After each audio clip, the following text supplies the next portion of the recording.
మాజీ మండల ప్రజా పరిషత్ అధ్యక్షులు షామీర్పేట వారితో పాటుగా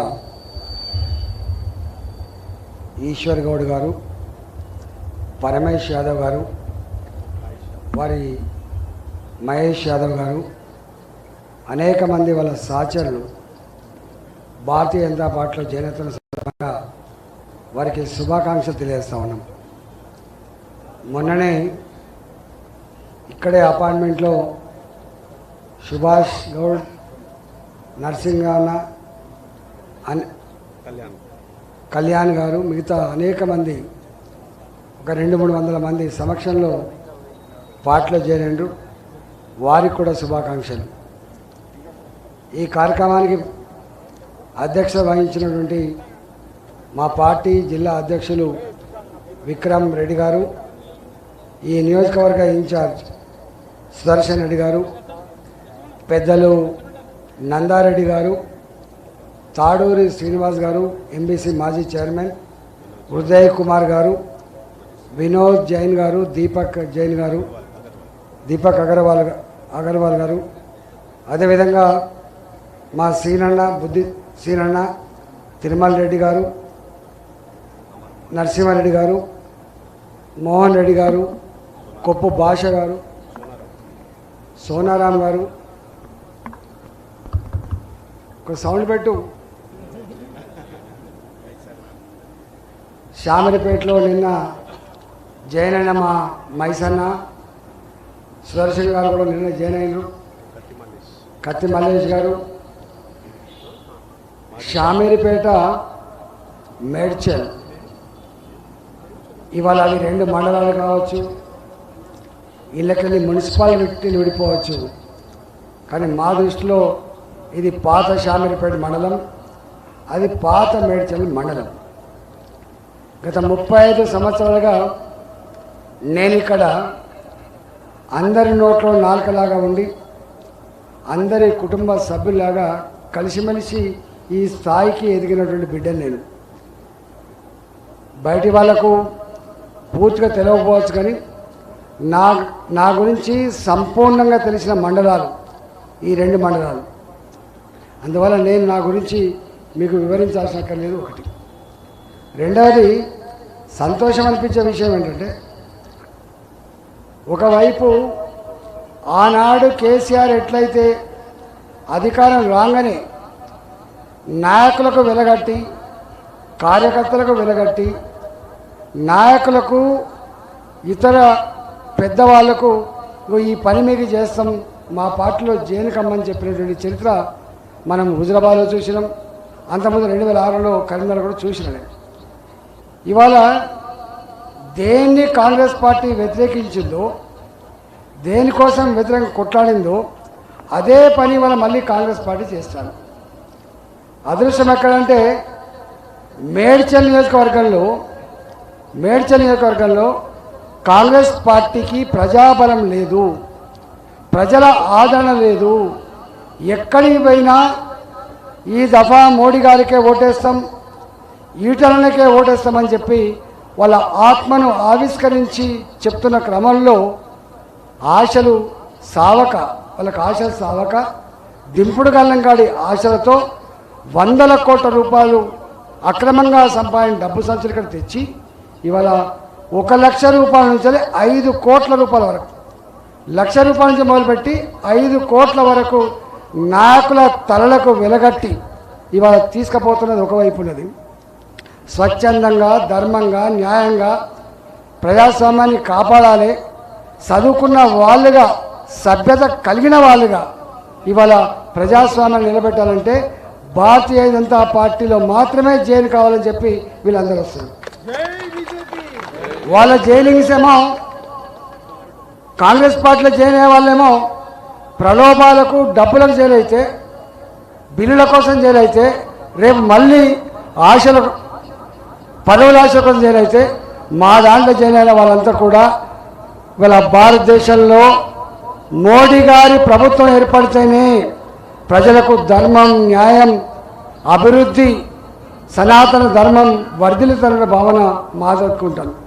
అందువల్ల ప్రజలందరూ ఒకవైపు ఉన్నారు, కొద్దిమంది అమ్ముడిపోయే నాయకులు ఒకవైపు ఉన్నారు. కానీ ఇలాంటి సందర్భంలో అంతిమ విజయం ధర్మాన్ని మాత్రమే ఉంటుంది, అంతిమ విజయం భారతీయ జనతా పార్టీ మాత్రం ఉంటుంది.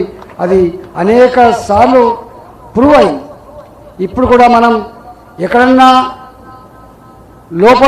లోపాయికారి ఒప్పందం చేసుకొని అమ్ముడుపోయే వాళ్ళ గురించి మీరు ఎక్కడ భయపడకండి, పోతారు కొంతమంది. కానీ ప్రజలు గమనిస్తున్నారు.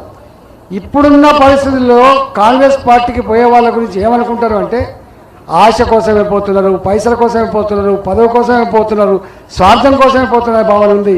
కానీ భారతీయ జనతా పార్టీ కోసం అయితే మాత్రం త్యాగం చేసే దానికోసమే వస్తున్న భావన ఉంటుంది. కాబట్టి ఇవాళ త్యాగదనులకు స్వార్థపరులకు మధ్య ఘర్షణ ఉండే ఆస్కారం ఉంది. కాబట్టి ఇలా మనం ప్రజల చేత ప్రేమించబడతాం, ప్రజల చేత ఆశీర్వదించబడతాం, అంతిమంగా విజయం సాధిస్తామని చెప్పి నేను ధీమా వ్యక్తం చేస్తున్నాను. మోడీ గారి గురించి గంట సేపు చెప్పిన ఉడవదు, నేను ఆ లోతులకు పోను. కానీ ఒక 4 విషయాలు మాత్రమే చెప్పిపోతాను. ఒకటి, మోడీ గారు పేద ఇంట్లో పుట్టిన బిడ్డ. ఆయన 10 మంది ఇళ్లలో అంట్లు తోమితే కానీ ఆ కుటుంబాన్ని పోషించలేకపోయింది ఆ తల్లి. వాడు నాన్న రైల్వే ప్లాట్ఫామ్లో ఛాయ్ అమ్మే సందర్భంలో కప్పులు అందించిన బిడ్డ నరేంద్ర మోడీ గారు. అందుకని అలాంటి పేదింట్లో పుట్టిన బిడ్డ కాబట్టి ఇవాళ నా దేశంలో సొంత ఇంటి కళ నెరవేర్చాలని నా పేదలకని చెప్పి భావించి ఇవాళ దేశంలో 4 కోట్ల పేదవాళ్లకు ఇళ్ళు కట్టించి ఇచ్చినటువంటి మహనీయుడు నరేంద్ర మోడీ గారు. ఇవాళ ఇక్కడ మాత్రం మోడీ ఏంది, గీడి ఏంది, నేనే అందరికంటే పెద్ద, నా రాష్ట్రంలో డబ్బుకు కొదవ లేదు, నేనే డబుల్ బెడ్రూమ్ కట్టిస్తా, 5,50,000 రూపాయలతో కట్టిస్తా, 7.5 లక్షల రూపాయలతో కట్టిస్తా అని ప్రగల్భాలు పలికిన కేసీఆర్ కేంద్ర ప్రభుత్వం ఇచ్చిన 2.5 లక్షల ఇల్లు కూడా కట్టకుండా పేదల ఆశల మీద నీళ్లు చల్లిన వ్యక్తి, పేదల కళలో మట్టి కొట్టిన వ్యక్తి ఇలా కేసీఆర్. అందువల్ల ఇవాళ నరేంద్ర మోడీ గారు ఒక కొత్త నిర్ణయం తీసుకోవడం. ఏ రాష్ట్రంలో అయితే కేంద్ర ప్రభుత్వ స్ఫూర్తిని అర్థం చేసుకోకుండా కేంద్ర ప్రభుత్వ పథకాలు అమలు చేయకపోతే నేరుగా కేంద్ర ప్రభుత్వమే పనిచేస్తా అని చెప్పి నిర్ణయం తీసుకొని రేపు తెలంగాణలో ఈ ప్రభుత్వం సహకరించకపోతే తప్పకుండా గరీబులందరికీ నేరుగా కేంద్ర ప్రభుత్వం భారతీయ జనతా పార్టీ ఇళ్ళు కట్టించి ఇస్తా అని చెప్పి మీకు హామీ ఇస్తామని మునుపటి లెక్క అయ్యో ఇల్లు రావాలంటే కాంగ్రెస్ పోవాలంట కదా అనే పరిస్థితి రాకుండా తప్పకుండా పనిచేస్తాం. రెండవది, ఈ రాష్ట్రంలో పేదవాళ్లకు బ్యాంకు అకౌంట్ ఉండకపోయేది, ఎల్ఐసి పాలసీలు ఉండకపోయేది. ఇవన్నిటికి మెచ్చిడి హెల్త్ కార్డులు అయితే వాళ్ళకి తెలియదు. మొన్ననే మోడీ గారు ఒక స్కీమ్ ప్రవేశపెట్టిండు. 70 సంవత్సరాల పైబడి ఉన్న వాళ్లకు అనేక రకాల ఆరోగ్య సమస్యలు వచ్చే ఆస్కారం ఉంటుంది. కాబట్టి అలాంటి పెద్ద మనుషుల్ని కుటుంబాలు పోషించలేకపోతున్నాయి. వాళ్ళు ఒకవేళ పెద్ద రోగం కనుక కాటికి దగ్గరై చచ్చిపోతూ ఉన్నారు. అలాంటి పేదలను కాపాడుకోవాలి, పెద్దల్ని కాపాడుకోవాలని చెప్పి 5 లక్షల వరకు ఉచిత వైద్యాలు అందిస్తామని చెప్పి మోడీ గారు మొన్నే ప్రకటించారు. కాబట్టి తప్పకుండా దాన్ని కూడా అందిస్తామని చెప్పి మనం చేస్తాం. మూడవది, ఒకనాడు ఎన్టీ రామారావు గారు ఉన్నప్పుడు 2 కిలోల బియ్యం ప్రవేశపెట్టిన పేదల కోసం రాష్ట్ర ప్రభుత్వం ఇస్తుంది ఇక్కడ. కానీ ఈ దఫా ఎప్పుడైతే దేశంలో కరోనా వచ్చి చాలామంది పేదోళ్ళు తిండికి కూడా కష్టమైందో, రెక్కల కష్టం మీద బతికే వాళ్ళు ఎవరుతున్నారో వాళ్ళు చితికిపోయిండ్రు, పాపం అప్పుల పాలైన వాళ్ళని చెప్పి భావించి కనీసం కడుపు నిండా అన్నం పెట్టాలనేటువంటి సంకల్పన భాగంగా 5 సంవత్సరాల నుంచి ఇప్పటికి 5 సంవత్సరాల నుంచి మనిషికి 5 కిలోల చొప్పున ఈ దేశంలో 80 కోట్ల మందికి బియ్యం ఇచ్చి కాపాడిన బిడ్డ నరేంద్ర మోడీ గారు. ఇవాళతో ఆపలే ఆయన. ఇంకొక 5 ఏళ్ల వరకు కూడా మళ్ళీ ఇదే 5 కిలోల బియ్యాన్ని కొనసాగిస్తామని కూడా చెప్పిండు. వాటిని అందిస్తామని చెప్పి ఈ సందర్భంగా మేము మనం చేస్తాము. నాలుగవది ఇవాళ మనకు లోన్స్ ఇస్తుంది, కేంద్ర ప్రభుత్వ పరంగా లోన్స్ ఇస్తుంది. మొన్నటి వరకు 10 లక్షల రూపాయల వరకే ఉండే, మనకు 10 లక్షల రూపాయల వరకే ఉండే. రేపు అవి 20 లక్షల రూపాయల వరకు పేదవాళ్ళు వాళ్ళ కాళ్ళ మీద వాళ్ళు బతకడానికి, కుటుంబాన్ని పోషించుకోవడానికి బ్యాంకులలో మన ఇండ్లు కానీ భూములు కానీ కుదోపెట్టే అక్కర లేకుండా వితౌట్ ష్యూరిటీ ఇవాళ ఆ రుణాలు ఇచ్చే పథకానికి తెరలేపినాం. తప్పకుండా వాటిని మేమే నిలబడి ప్రజలకు ఆ రుణాలు ఇప్పిస్తామని చెప్పి మీకు మనం చేస్తా ఉన్నాం. అంతేకాదు విశ్వకర్మ స్కీమ్ కింద 17 వృత్తులలో పనిచేసే వాళ్ళకు ఇప్పటికే ₹1,00,000 నుంచి 5 లక్షల రూపాయల వరకు 10 లక్షల రూపాయలకు రుణ స్కీమ్ పెట్టినాం.